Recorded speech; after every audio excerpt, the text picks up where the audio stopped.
Viral sebuah video memperlihatkan seorang wanita syok mencoba baju lebaran yang diberikan oleh ibunya sebab mirip layangan.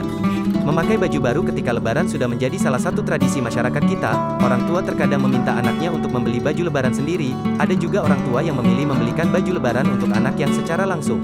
Bicara soal itu, pengguna media sosial TikTok ___ membagikan video dirinya mencoba baju lebaran yang diberikan ibunya. Dalam rekaman video tersebut, wanita ini dibuat syok dengan baju lebaran dari sang ibu.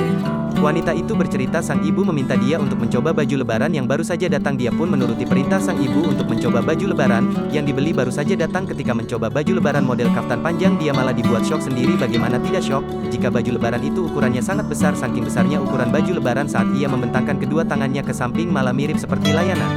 Tidak hanya ukuran baju lebaran yang besar, tetapi juga sangat panjang baju lebarannya sampai menyentuh ke lantai, membuat kaki dia tidak terlihat.